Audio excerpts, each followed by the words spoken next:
À l'occasion de cette 5e balado-diffusion de la tribune du 7e joueur, nous vous présentons cette semaine un retour sur les prédictions qui ont été faites par moi-même et mon collègue Benoît Bélanger pour la première ronde des séries de la LHJMQ. Puis par la suite, on se mouille pour y aller de nos prédictions pour la deuxième ronde. Tribune du 7e joueur, c'est parti! Je me trouve présentement avec notre collaborateur habituel, Benoît Bélanger. Ça va bien, Benoît? Très bien, merci toi, Benjamin. Super bien. Écoute, la première ronde des séries de la LHJMQ, c'est chose du passé. On va avoir l'occasion de revenir ensemble sur nos prédictions. Mais d'abord, j'aimerais ça t'entendre sur la finale de la Ligue Midget 3. Ça s'est terminé il y a quelques jours à peine. Et malheureusement pour les Estacades, c'est une autre défaite en 4 parties dans la finale de la Ligue. Oui, ça a été un parcours à deux opposés pour les Estacades. D'abord, ils ont commencé en battant un record là, avec le nombre de victoires d'affilée ou sans défaite. Là, je me souviens plus pour les séries éliminatoires de la Coupe Jimmy Ferrari. Par contre, par la suite, ils se sont fait éliminer en 4 par le champion là, Magog, là, l'équipe de Félix Potvin. C'était à prévoir, non, je pense pas que c'était à prévoir, puisque tu as toujours une chance de remporter la coupe au final. Par contre, Magog était l'équipe qui avait fini en tête de la saison. C'est une excellente équipe, quand même un beau mélange de jeunesse avec certains joueurs qui étaient de retour. C'est une équipe qui a gagné les années précédentes, l'année passée, qui a tout gagné au niveau Bantam 3. Donc, c'est la plupart des joueurs qui ont suivi dans le Midget 3. C'est un excellent groupe là, mené par des gars comme William Villeneuve, un défenseur, puis Patrick Gay, qui va sortir également. Probablement les deux vont sortir probablement dans le top 5 du prochain repêchage là, de la LHJMQ. C'est eux qui ont pris l'équipe en main. Ils ont eu une série somme toute assez difficile contre Châteauguay en demi-finale. Ça s'est rendu jusqu'au 7e match. Puis, ça a peut-être été ce qui a donné comme une cohésion aux joueurs et tout ça, tandis que Trois-Rivières, en ayant sorti leur équipe assez rapidement, avait quand même eu un bon délai entre leur demi-finale et la finale. La finale s'est jouée sur des petits détails, mais je pense que au final de tout, là, Magog était l'équipe la plus forte des deux. Je pense que c'est la logique qui a été respectée. Puis ça va être un bon représentant là, pour le Québec là, à la Coupe TELUS. Bon, c'est un peu la question sur laquelle je m'en allais. C'est quoi leur chance à ce moment-là de bien performer au championnat canadien? C'est toujours difficile parce que les autres équipes ont beaucoup de 17 ans. Donc souvent, les équipes se présentent avec des joueurs un petit peu plus âgés que les équipes du Québec. Donc nous, c'est souvent... c'est plate à dire, mais c'est souvent un peu de l'apprentissage pour nos jeunes ici. Mais comme je te dis, c'est un tournoi l'année passée. On disait la même chose, puis finalement, le SSF a très bien fait. Écoute, je connais pas assez les autres équipes. Je connais Sudbury, qui est l'équipe haute. Je pense qu'eux sont à la portée facilement de Magog. Pour les deux autres représentants, là, pour les autres équipes qui vont représenter leur région, je peux pas t'en parler. Par contre, je pense que Magog, en étant la meilleure équipe là, qu'on pourrait dire sur papier pour représenter la Ligue Midget 3, je pense que c'est un excellent représentant. Là. C'est pas une équipe qui sort un peu de nulle part, qui connaisse une bonne séquence. Là. C'est une équipe très bien construite, qui a beaucoup de profondeur, qui a 3 lignes qui peuvent produire à l'attaque, qui ont des excellents jeunes 15 ans. Ça va être un bon test, évidemment. La Coupe TELUS, c'est le meilleur test au Canada, mais je pense qu'ils vont très, très bien représenter le Québec là-bas. Excellent. Écoute, pendant qu'on apprend à l'instant que les Cataractes de Shawinigan vont repêcher finalement au 3e rang lors du prochain repêchage, je voulais faire un retour avec toi sur la première ronde des séries. Sur les 8 prédictions qu'on a fait chacun. On pourra pas se tirer la pipe bien longtemps, étant donné que dans les deux cas, on a eu le même nombre de prédictions qui se sont avérées justes. Mais au-delà des prédictions, quelles ont été pour toi les surprises de cette première ronde?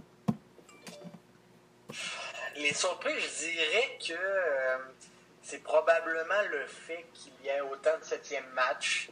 Je pensais peut-être, j'ai probablement sous-estimé certaines équipes. Je pensais que les séries se régleraient un petit peu plus vite. Si je prends par exemple les 3 séries qui sont allées en 7, moi j'avais pas mis de séries qui allaient en 7. J'avais juste mis au maximum des séries qui allaient en 6. Les 3 séries qui sont allées en 7, c'est les 3 séries que j'avais pensé qui se termineraient en 6. Donc j'avais mis des équipes qui gagneraient en 4. Ça n'a pratiquement pas été le cas à part une série. Donc je pense qu'au final, il y a certaines équipes qui m'ont surpris. Je pense qu'ils ont été éliminés assez rapidement, mais on peut penser à Val d'Or, par exemple, qui a quand même été une bonne opposition malgré leur défaite en 4 matchs. Je pense qu'on ne s'attendait pas à ça du tout.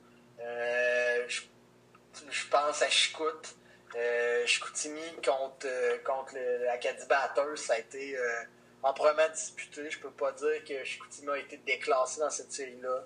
Il y a des joueurs qui m'ont... évidemment, qui se sont démarqués. Je pense à Boutillier. Quelle prestation, quand même, du jeune homme, là. Ça a été incroyable. C'est sûr que souvent, les séries sont faites pour ce genre d'histoire-là. Ouais. Je peux penser à Pascal Aquin, par exemple. Ah oui, oui, oui. Une très bonne série contre les Remparts. Sinon, bon, évidemment, la surprise, c'est probablement Moncton contre Rimouski. J'avais quand même un doute. J'avais mis Rimouski en 6. Je voyais Moncton créer quand même quelques problèmes à Rimouski, puis ça a été le cas, parce qu'ils sont allés chercher la série. J'ai été un peu déçu. Moi, j'avais des grandes attentes envers Colton Ellis dans les buts.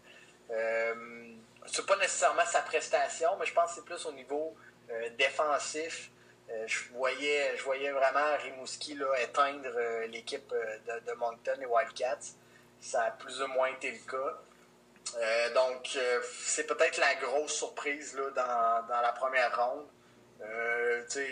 Charlottetown puis Québec, c'était 2 équipes qui avaient terminé plus ou moins au même rang. Donc, ça pouvait aller d'un bord comme de l'autre.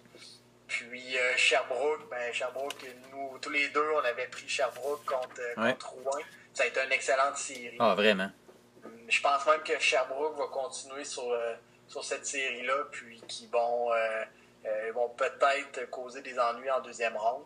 Fait que, grosso modo, là, il n'y avait pas d'énormes surprises, sauf peut-être au niveau de la prestation, soit des équipes perdantes ou de certaines équipes qu'on voyait comme négligées là, en première ronde. Excellent. Ensuite de ça, quand on regarde la prestation de certains gardiens de but, il y en a qui, effectivement, en première ronde, ont réussi à se démarquer pas à peu près. Là, on a parlé de Zachary Boutillier, mais on peut même parler de Matthew Welsh quand même avec les Highlanders de Charlottetown qui a fait un excellent boulot. Il a affronté un gardien d'expérience, Antoine Samuel, qui n'a pas si mal fait que ça. Faut aussi reconnaître que les joueurs des Remparts n'ont peut-être pas joué à la hauteur de ce qu'ils auraient dû jouer normalement, là, en particulier dans leur zone où c'était parfois assez brouillon. Mais il y a des gardiens comme ça qui sont sortis un peu de l'ombre et qui ont vraiment tiré leur épingle du jeu. Là. Effectivement, on pense à Moncton aussi. Oui, là, ça... La fameuse déclaration mon Dieu. De Serge Beausoleil, mais ça l'a... Comme je te dis, les séries, c'est souvent fait pour des histoires comme ça, surtout les gardiens de but. Il suffit d'un moment, je pense à Evan Fitzpatrick à l'époque, on peut penser que son repêchage est quasiment en partie à ses performances en série. Je pense à Gravel, par exemple, qui a eu une saison, je dirais pas décevante, parce que on connaissait son talent et tout ça. Puis il a quand même bien fait cette saison, mais en série, il est méconnaissable. En série, il est toujours au-delà des attentes. Il connaît toujours des superbes séries. On dirait que c'est un gardien qui fonctionne sous pression. Donc, j'ai l'impression qu'il y a beaucoup de gardiens comme ça dans la LHGMQ. Je pense à Harvey, encore une fois, qui est extraordinaire. C'est plaisant à voir. En même temps, au Québec, on fait beaucoup de bons gardiens dans dans la Ligue junior majeure du Québec. Puis c'est beau à voir. Ça permet justement de certaines surprises durant les premières rondes et tout ça. Là, puis ça va probablement se poursuivre là, par la suite. Excellent. Ben justement, tant qu'à parler de cette fameuse prochaine ronde, allons-y maintenant avec chacune de ces séries-là. On va avoir droit à des affrontements de grande qualité en quart de finale de Ligue. Commençons avec la première série qui va opposer la première équipe au classement, l'Armada de Blainville-Boisbriand, face au très surprenant Wildcats de Moncton. Ouais. Je vais mettre l'Armada, mais je vais mettre en 6. Pourquoi? Ben, il y a un peu je crois que ça va être un format 2-3-2, si oui, je me trompe pas. Exact. Un peu pour cette raison-là aussi. Mais je pense que Moncton va encore une fois créer là, du trouble à l'Armada. Je pense qu'ils vont peut-être aller chercher un match à Blainville-Boisbriand. Par la suite, probablement un autre match chez eux sur les 3. Donc, je pense que ça va se terminer en 6. Peut-être le fait aussi que l'Armada a voulu reposer certains gars en première ronde. Je suis pas un grand fan de ça. Des fois, ça permet de... Tu peux reposer des gars en les faisant jouer. Ça peut paraître étrange à dire. Ouais. Tu peux doser un peu leur temps de jeu. Donc, moi, j'aurais peut-être préféré cette méthode-là. Je sais qu'il y avait certains joueurs qui étaient amochés. Oui, ça oui.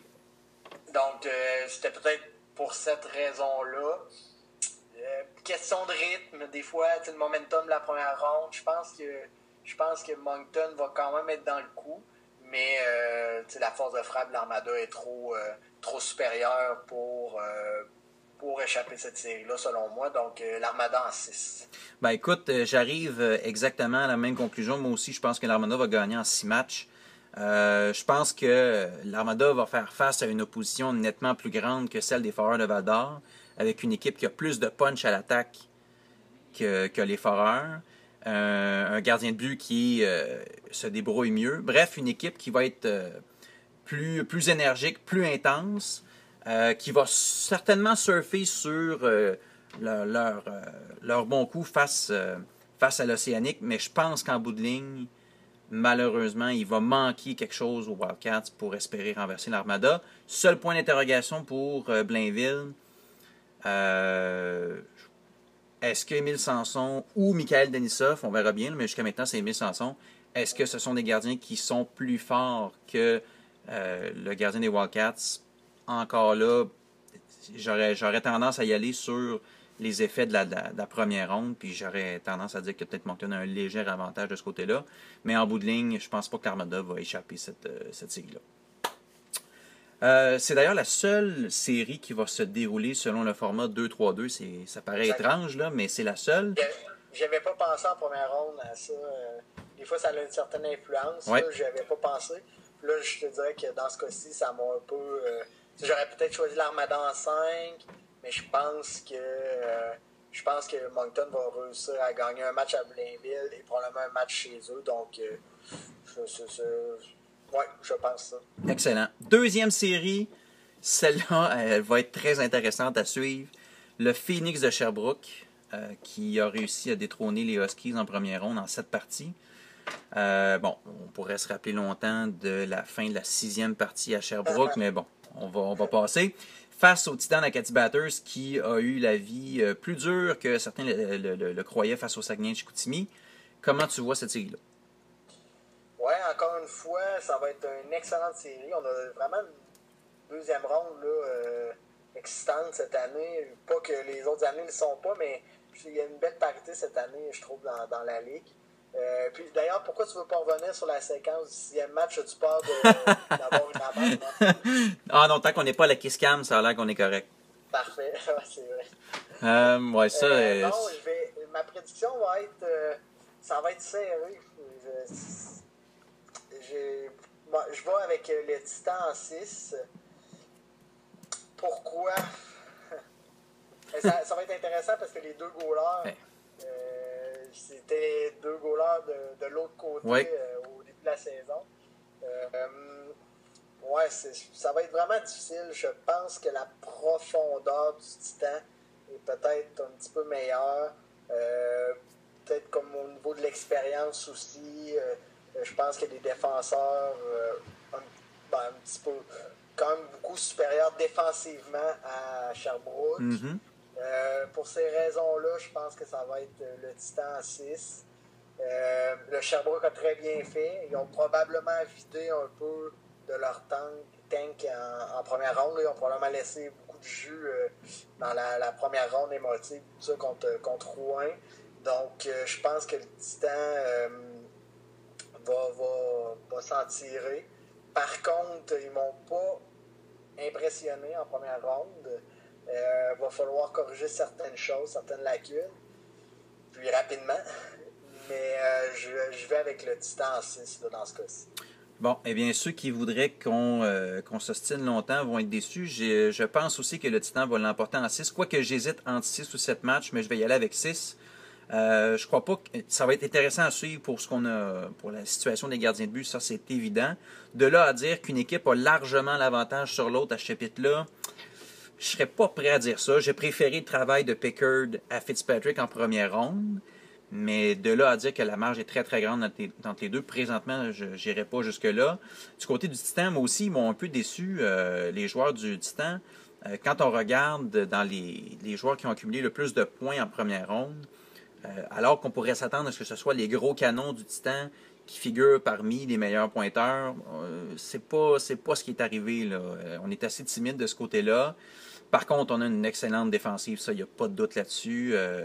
Dobson, Galipo, là, on a de très, très bons arrières. Je dois admettre que de toutes les équipes de la deuxième ronde, j'ai vraiment un faible pour Sherbrooke. J'étais très heureux de les voir passer cette première ronde-là. Ce que j'aime chez eux, c'est que c'est une équipe de contre-attaque qui sont quand même très rapides. J'adore la façon avec laquelle ils jouent. Mais malheureusement, le conte de fées, je pense bien que ça va se terminer à ce moment-là. Je pense que ça va se terminer en 6 parties pour Bathurst. Pour terminer, là, oui. Tu parlais de Bathurst et des joueurs qu'on n'attendait pas nécessairement. Là.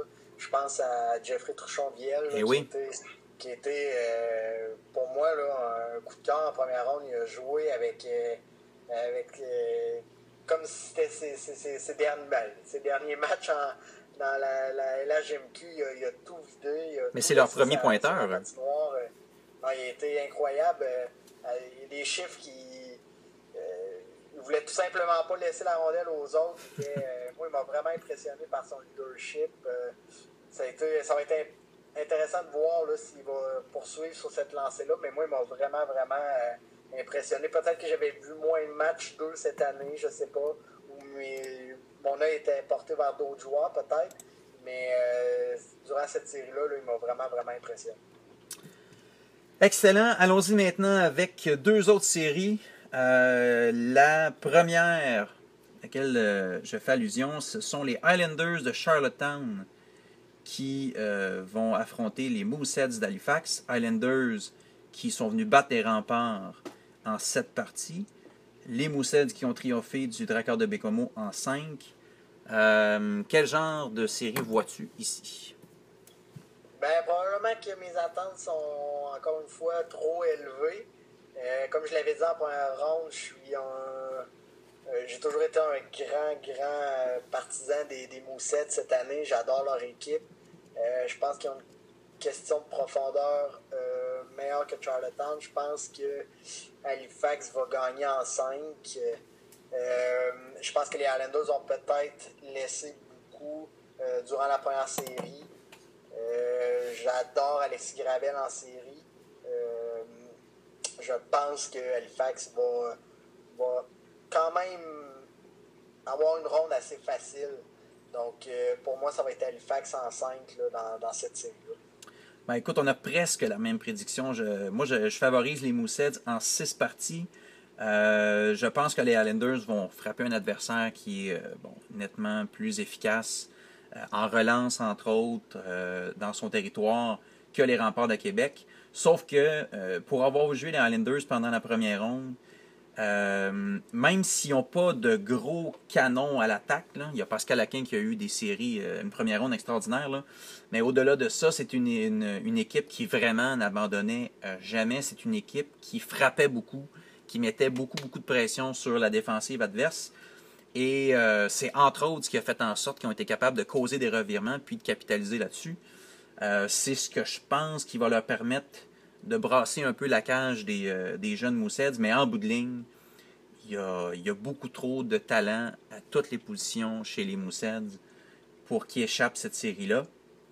Donc je pense qu'Halifax va gagner en 6 parties. Ça va être intéressant de voir le duel de gardien de but entre Welsh et Gravel. Là. Ça devrait être super intéressant. Mais en bout de ligne, moi je pense que les Mooseheads sont capables de gagner ça en 6 parties. D'accord.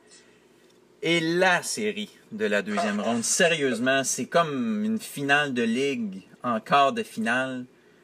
Les Tigres de Victoriaville qui vont affronter les Voltigeurs de Drummondville.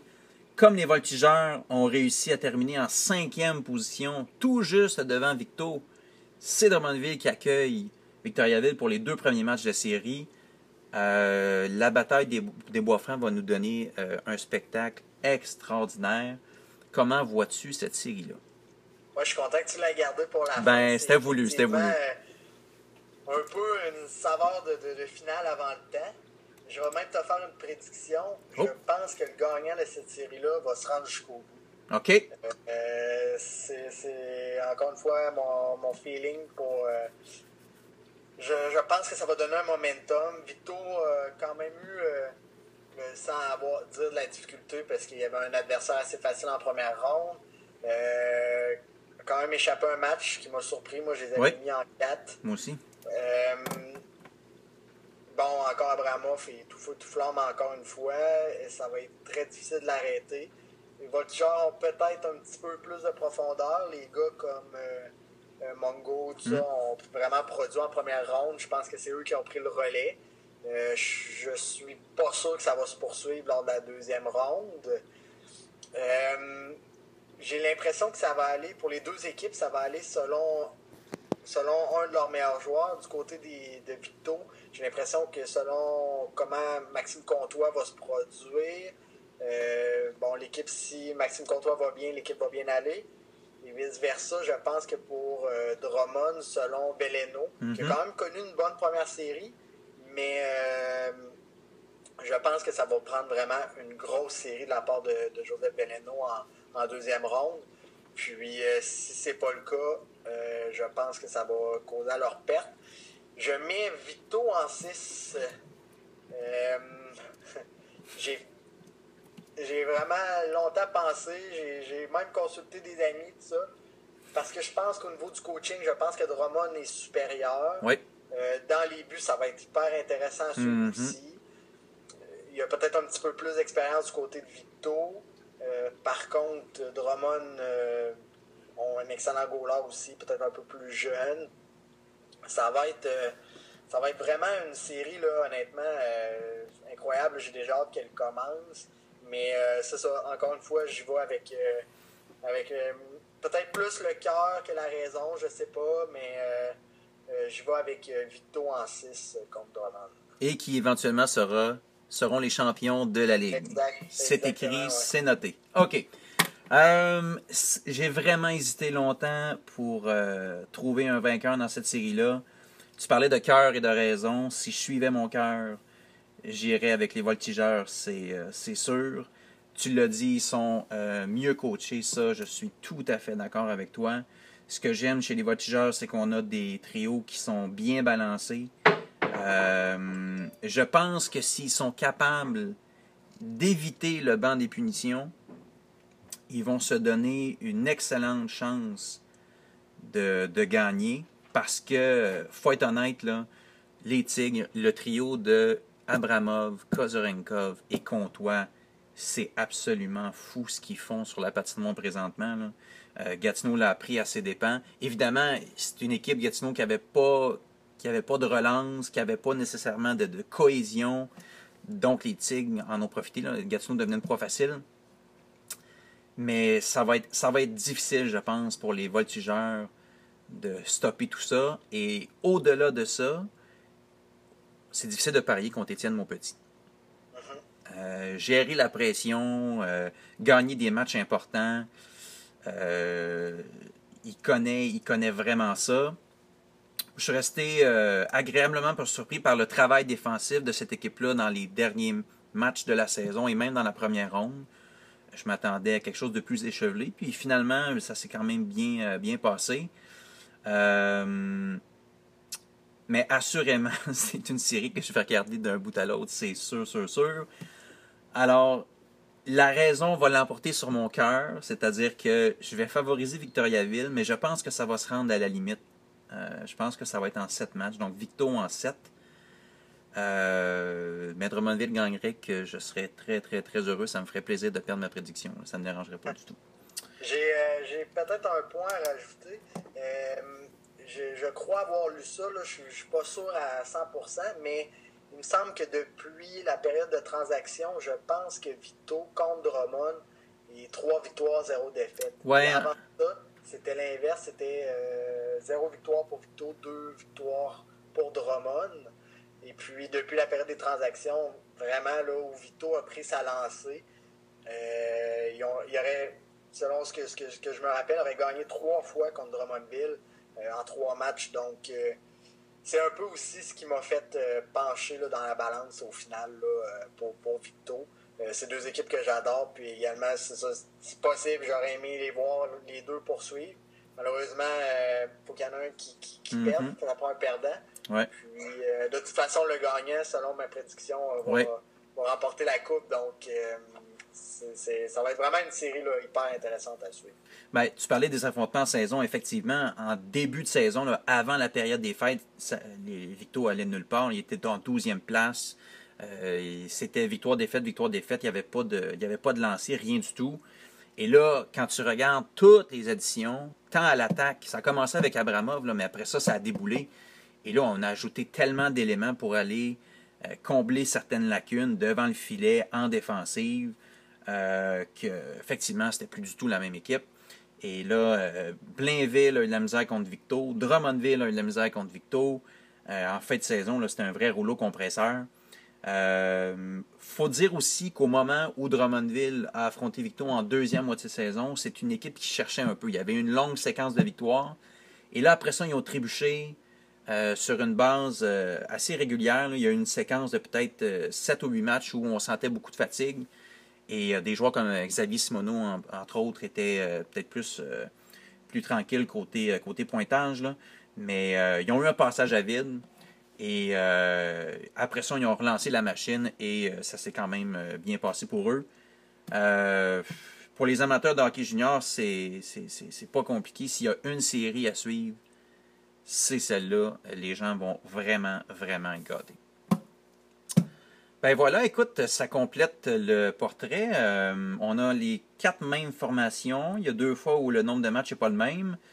Donc, il n'y aura pas beaucoup de chicanes. Évidemment, je te donne rendez-vous pour un retour sur cette deuxième ronde dans à peu près l'équivalent de, bon, tout dépendant des séries, là, mais ça risque d'aller dans 2 semaines et demie environ. Ouais. Puis, on aura l'occasion à ce moment-là de regarder comment on s'est débrouillé. Puis d'ici là, ben, je te souhaite d'excellents matchs de hockey junior. Merci toi aussi. Bonne deuxième série à toi. Yes! Merci beaucoup! Salut! Salut!